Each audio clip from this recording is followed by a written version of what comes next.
Okay. Okay. First of all, let's start off by talking a bit about the album. Can you tell me a bit about it? This album was recorded about 3.5 years ago, I think. So it's been released in the States, but we have a whole bunch of albums that we had done there and had been released in a few other places around the world, but not here in England. So we're doing a nice promotional effort around that in conjunction with a tour that's coming up. The album is it's called "The Flower That Shattered the Stone." Beautiful, beautiful song that I was going to write. Doggone it! Somebody beat me to it. A dear friend of mine, Joe Henry, with whom I've written a bunch of lyrics, is how I got a hold of the song. He wrote the lyrics of this song, and a fellow named John Jarvis from Nashville wrote the music. There's a nice, more than a nice Jimmy Webb song on the album. Jimmy Webb seems to be coming back in a nice way. Brilliant songwriter. The song is called "Postcards from Paris." There are a few country songs on it.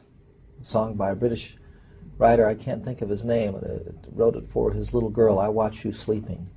And just an incredibly unique piece of music. So anyway, I like the album a lot. I think I'm singing really well on it. I think people, especially my fans, would enjoy it. How would you describe the mood of it, and how would that be different from your previous albums? Perhaps it's a little more somber than previous albums, just in the color of it all.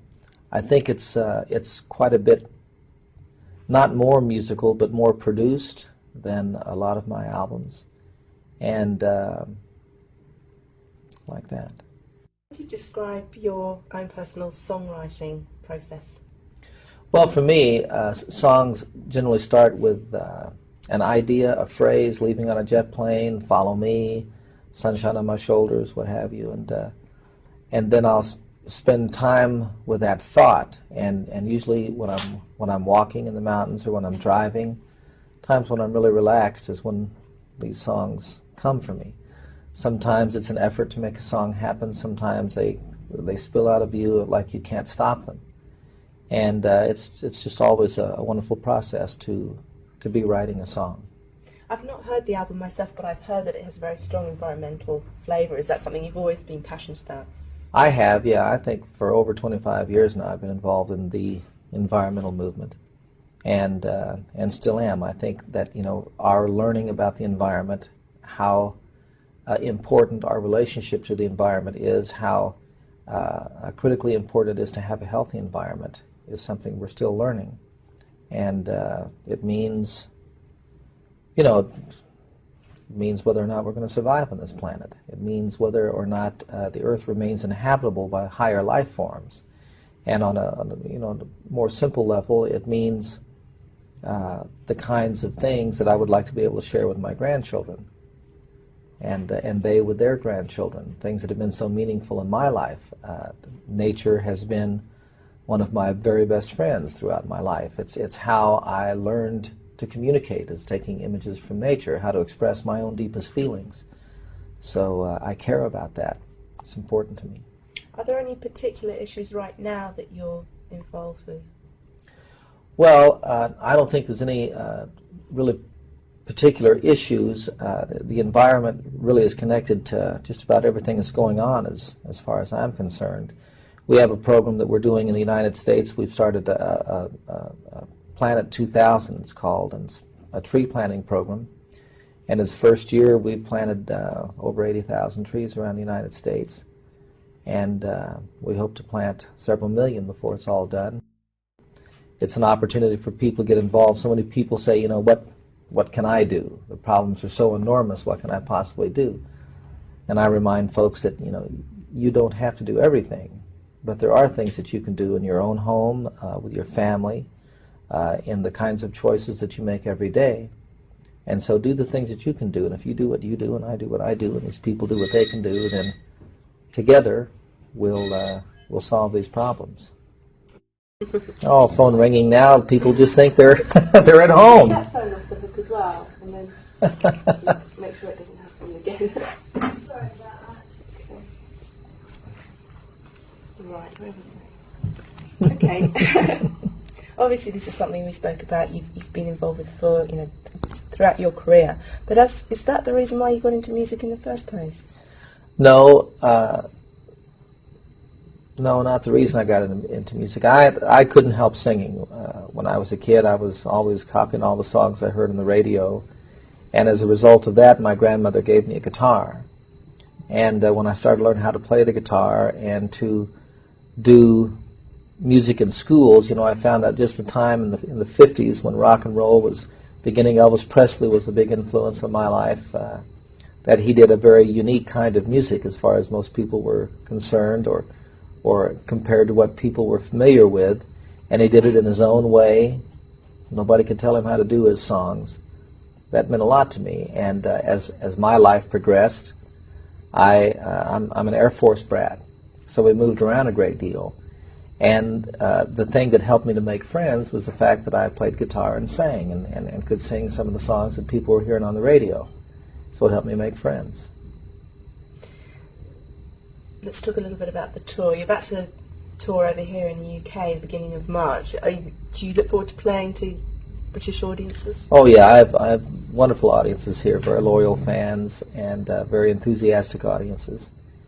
It's been it'll be almost 3 years since I've been here, so it'll be nice to come back with a lot of new songs for them, and especially I think I'm singing better than I ever have.